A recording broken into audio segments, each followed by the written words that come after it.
from works to power to agri to aviation, rail, and so on. Clearly, the money has been invested in all parts of Nigeria. The second point to make, of course, and from which I will proceed, is to show how the money is beginning to drive growth of the economy. So I will just go now.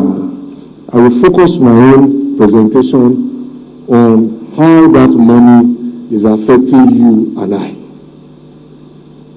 We've seen the money, we've seen the economic growth, but don't forget that we have people experiencing different things. And so I want to connect the people to this money, in essence. And I hope you will come with me. Of course, courtesy demands that we thank my colleague, the Honorable Minister for Information and Culture, for putting together this event. And to start by saying that our promise of change as a party and as a government is beginning to manifest in the area of road transport infrastructure. And it is not what we say, but what the people who we serve are saying about the impact of road and transport infrastructure in their lives. As the saying goes, the taste of the pudding is in the eating. So let us listen to some of our citizens. What are they saying? So I will start with citizen Defy, whose post on Twitter was brought to my attention on the 22nd of January this year. I will just quickly quote him. Quote, "The Lagos-Ibadan Expressway has not been completed, but people are already enjoying its benefits. I left Lagos this morning. I was in Ibadan about an hour later, and we drove at cruising speed." End of quote.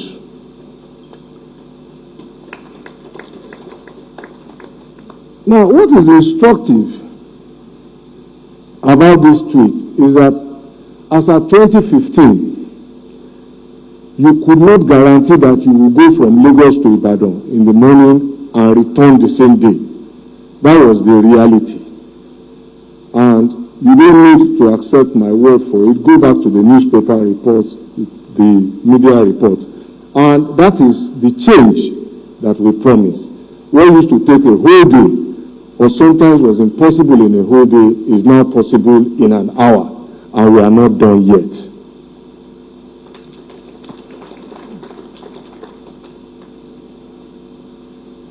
Now I will go to 18 days, a prolific 18 days in the close of last year.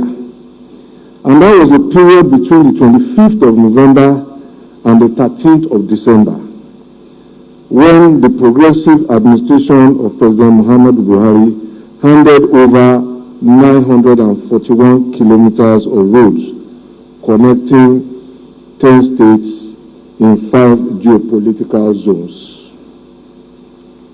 The life-defining impact of road infrastructure attested to by the beneficiaries, some of whom I will present to you in their own words, are very interesting.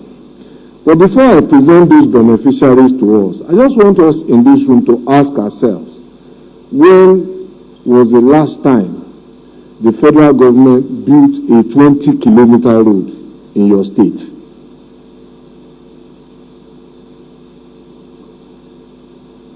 Can you remember?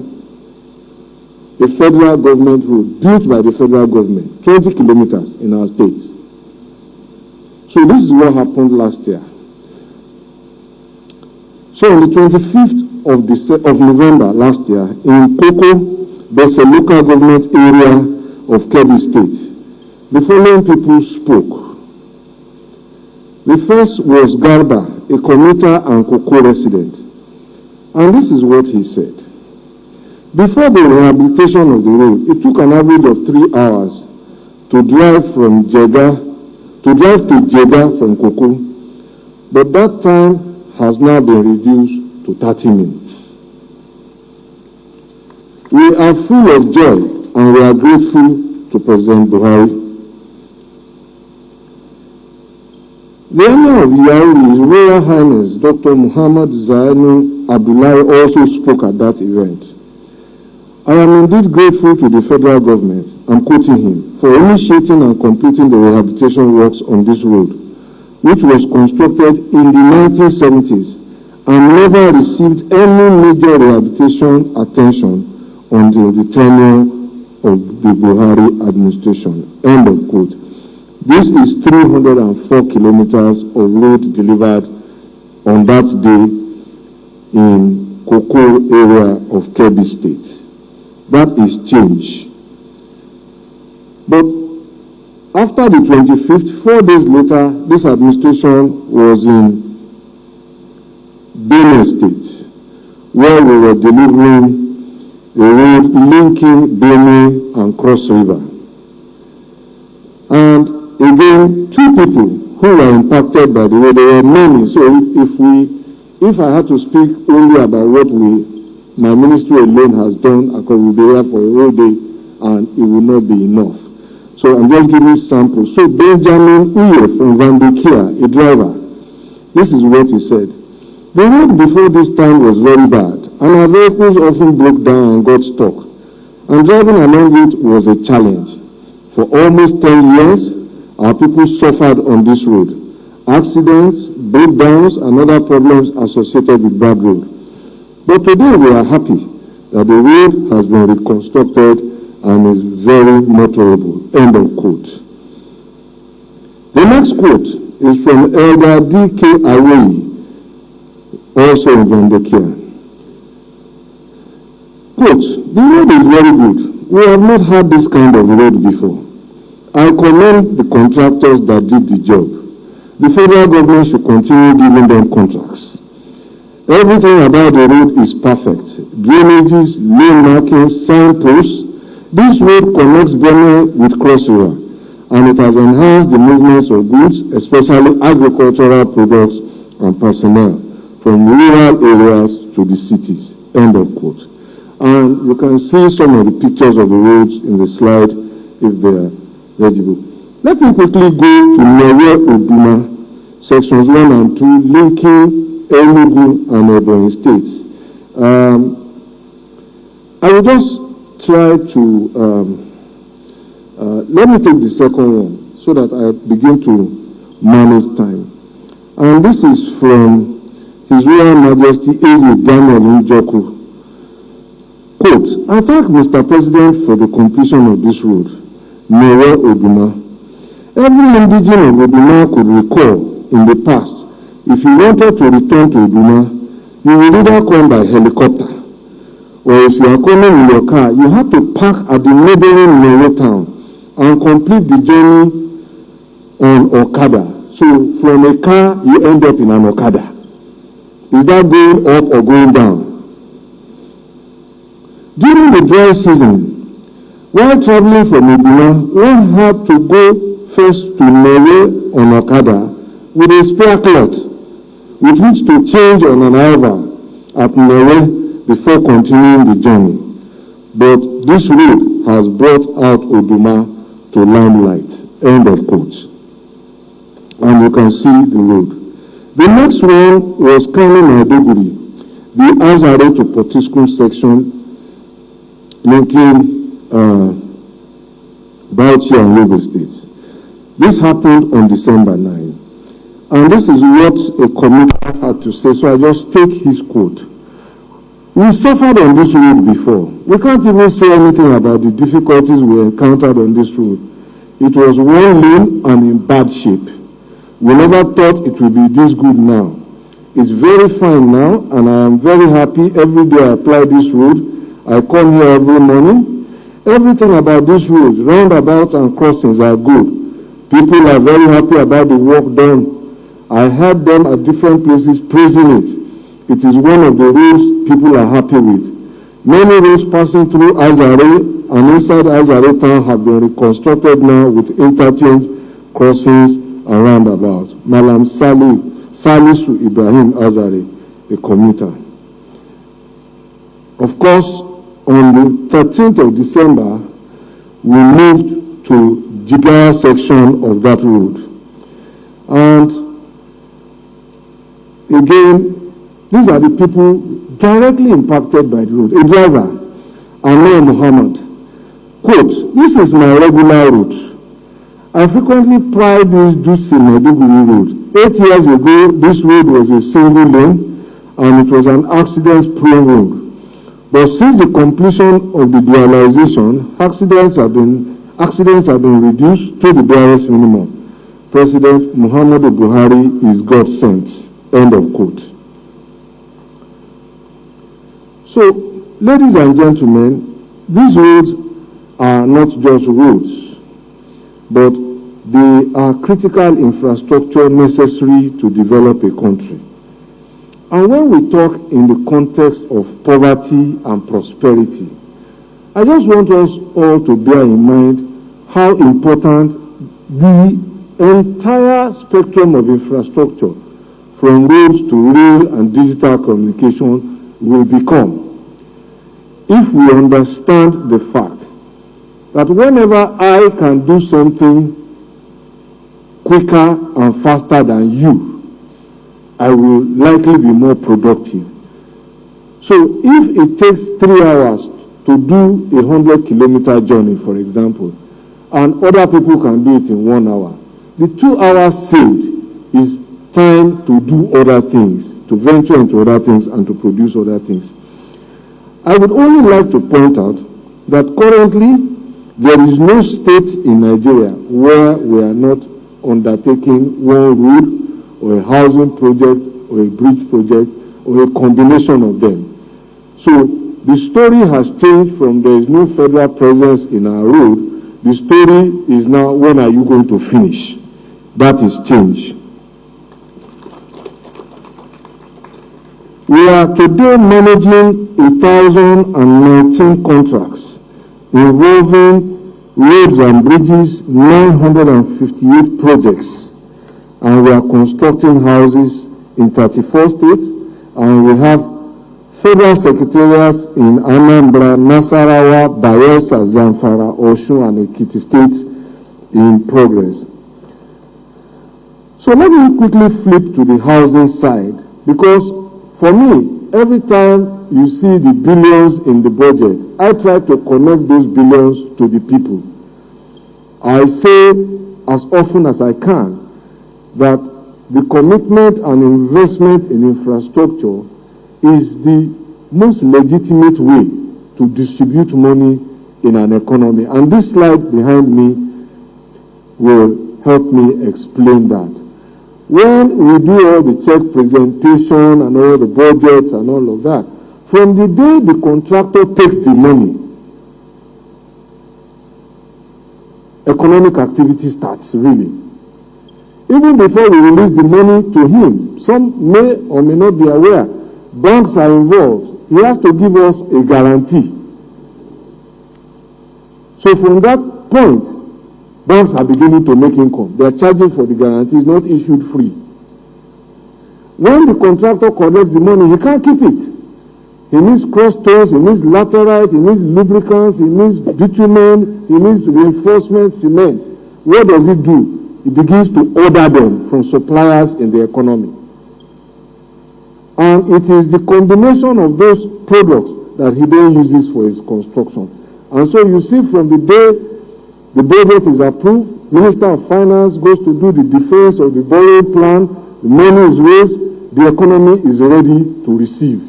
And it goes right down to the laborer who collects between 2,500 to 3,500 per day, depending on which part of the country, including the food vendors.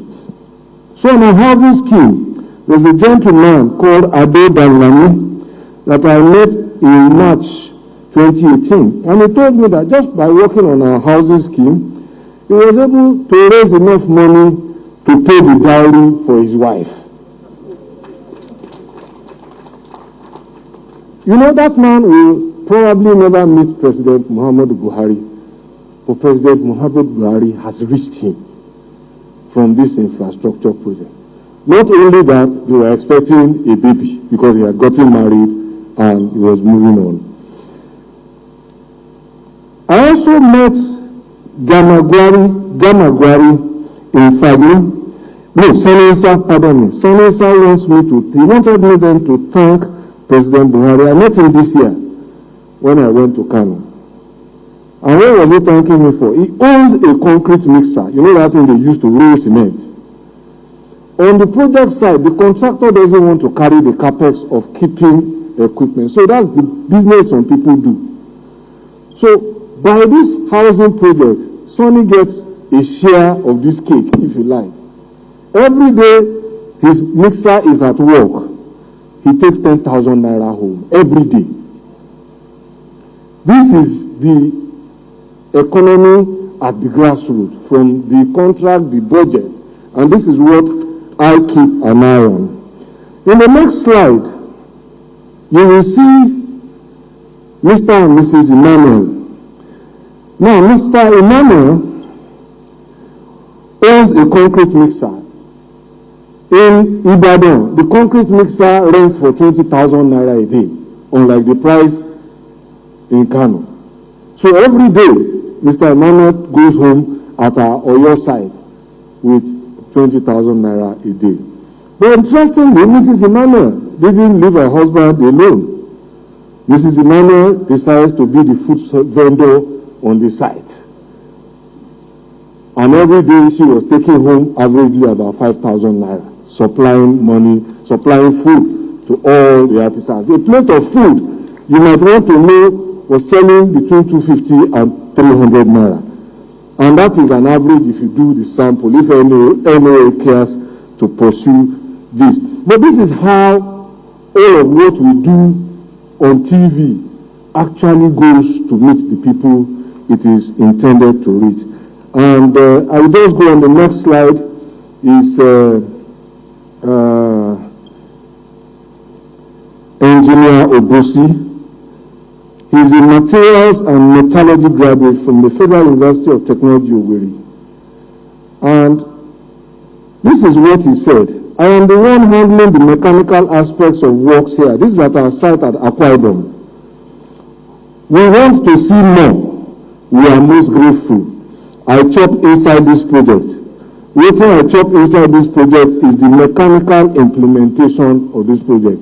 So these are subcontractors all participating from a contractor who won the contract in our bid in Abuja here. So the money actually does get there. The gentleman under him is Obi Manyuka, who I also met on our site in Delta. He was the foreman of our site at Asaba. And the list goes on, and the photo speaks. Then there's a gentleman, the slide in 15, who was trying to teach me how to paint. But that is not the end of our story, really. Our story is much more diverse. We are in so many more places beyond housing and roads, and I will get to it in just a minute. If you go to slide 16, whoever is managing my slides, are kind enough to just go there. So in between the contractor and the artisans, and I'm now on slide 17, I want to move on. There are medium, small and micro enterprises, and if you are familiar with their story globally, they are the drivers of every country's economy, every country in the world. There are those small firms, law firms, business, family business, cottages, consultancy firms, small pure water factories, soap making. Those are the drivers of every economy. They drive every economy. The more of them you have, and if they are busy and productive, the happier people ultimately become. These people stand right in the middle of all of what I've talked about. So who sells diesel? So on the second Niger Bridge, for example, that project is going to consume 19 million liters of diesel from start to finish. Julius Berger doesn't make diesel, they don't sell diesel. So it's Nigerians who get the subcontracts to supply. So these are family businesses, people you and I may know or may not know.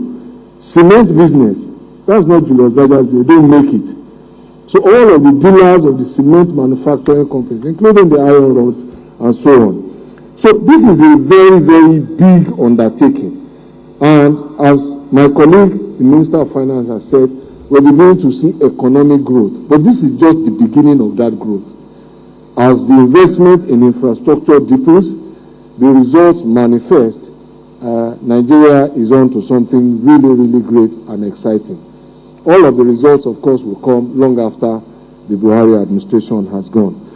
But let me just speak a little to the intermediate people, the people we don't see. So we have, for example, laboratories. People sometimes get surprised, especially those who are not engineers, because I'm not one of them. So I learned a lot.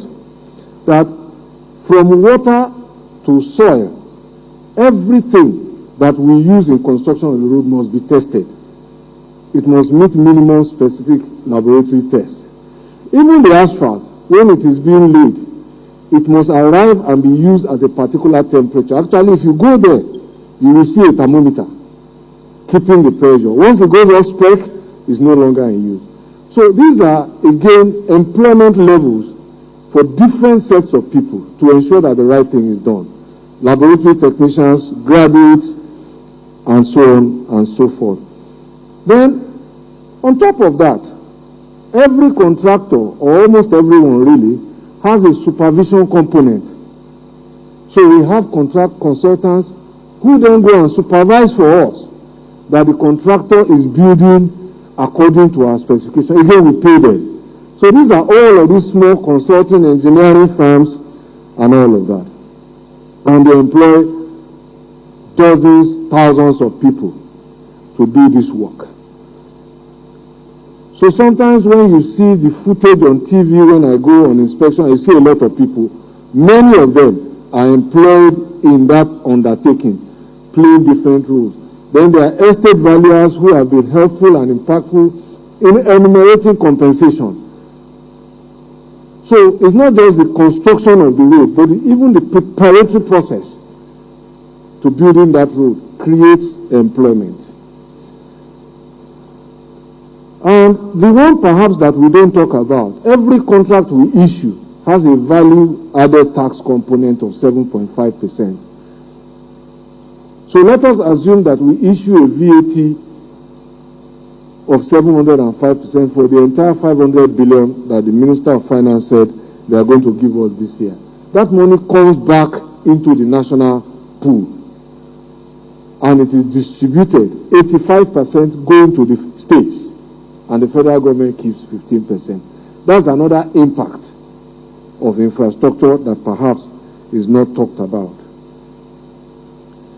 And very quickly I'll go to slide 19 just to show you so that these things that I say are also visual. So the secretariats that are nearing completion, just hold it there for a minute. Nearing completion are Yenegua, as I said. You see painting is going on, landscaping, Oshun, Oka to its immediate right. Then Guzo, fully painted, ready. We're just crossing a few T's and dotting a few I's. Oshogbo still under construction. Abe-Ekiti going there, and Zamfara all done. So these are visuals, and then we are inside federal tertiary institutions. We took an initiative to fix roads inside federal tertiary institutions, and the impact has been really, really well worth the effort. So we are in 76 federal tertiary institutions. we have completed and commissioned 29. We were going to start a round of 22 last week before the ASU strike, and we just thought, okay, let's leave this for now, but we will get back to it. And perhaps it's important again to just dwell a little on this, because this really is more important than even the photographs. So the Executive Director of National Institute for Nigerian Languages in Abia State, Professor Obiajulu Elumejulu, just a 2-kilometer road, an internal road network that will help them to reconstruct. This is what he said. This intervention is unprecedented. It has indeed raised the profile of our institute and confirmed to the naysayers that we are also a federal government-owned tertiary institution, end of quote. The president of the Students' Union government at the Maiduguri Teaching Hospital, where we intervened with a 2.5-kilometer road, said, quote, this intervention is a big blessing to the academic community because the sandy nature of the road before intervention made it slippery, and the school recorded a lot of accidents as students usually fell from motorbikes, end of quote. Those are our children. So, again, President Buhari has reached them. In Federal University, Dutse, Professor Fatima Batul Mukhtar said, quote, before the rehabilitation of this road, students and parents had to park their vehicles outside the gate to walk down to the school in a pool of water, end of quote. And so let me move on, because the list is really long, and I know that the day is spent. We are intervening also in bridges. So the Inform Ekok Bridge to link Cameroon to Nigeria, that was initiated as part of the Brotherhood Building Initiative following the cession of Bakassi to the Republic of Cameroon. We have completed that bridge now, and we are just waiting on a few things to do a joint commissioning with the Republic of Cameroon. For the records, it was jointly funded by Nigeria and Cameroon with an AFDB loan, and so when we are looking in Minister of Works loan portfolio and you see AFDB, this is part of the funding. The bridge is done, so that's the bridge to the left. Now the one to the right is the New Econ Bridge, and that has just been finished too. What this does is actually, you will see the one to the right is still this one. So it limits the passage of trucks carrying goods from Calabar Port on containers. The overhead room is not enough for them. It was an old bridge. So this new one facilitates easy access and will provide relief and also put Calabar Port into more use and drive through the A4 which goes from Calabar Port to Yobe. Now on page 24, we are not just building bridges, we are repairing and maintaining old bridges. So there's just a slide I'd like to show to you there. The kind of people this project is reaching on slide 24, if you can bring it up. Well, you see there, the Ministry of Labour will tell you that they have divers.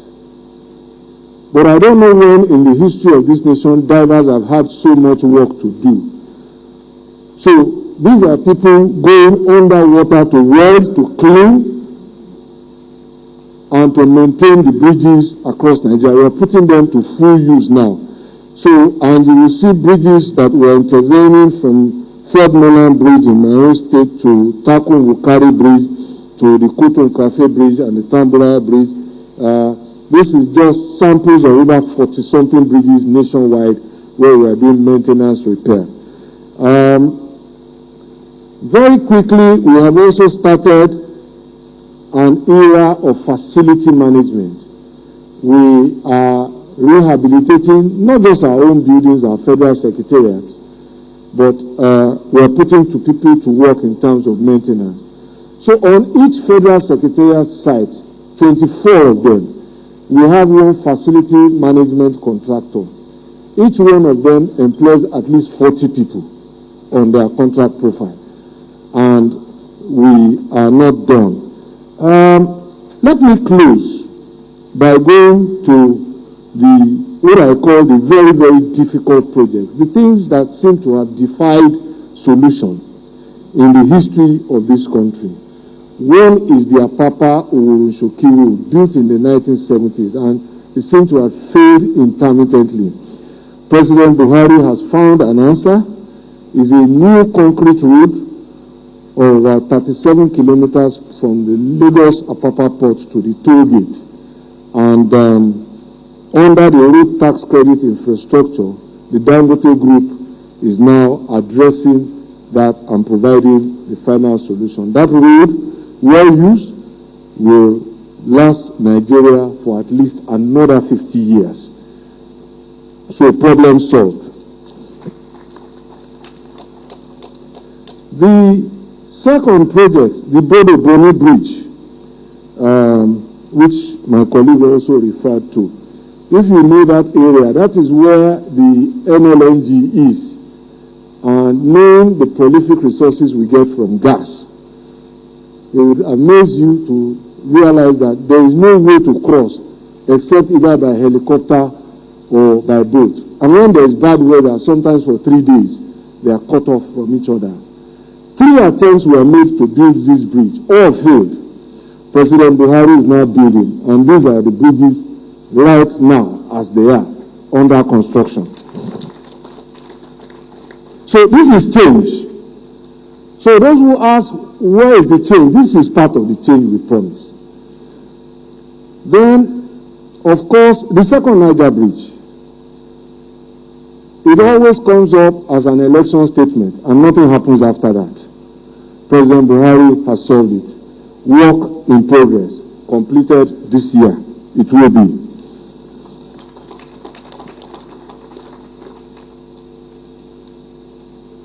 And of course, the Abuja-Kaduna-Zaria Road, which was one of the last to start, really, last built between 86 and 1991. I was on that road 2 weeks ago, drove the entire 375 kilometers of it, and work is going on. We still met yesterday, the villa, the President's Chief of Staff and all the contractors, trying to ensure that we can at least complete the carriageway before the end of the President's tenure next year. We solicit everybody's support, all those who park on the road, who inhibit work, to please give way so that our contractors can roll out more. Of course, the last one,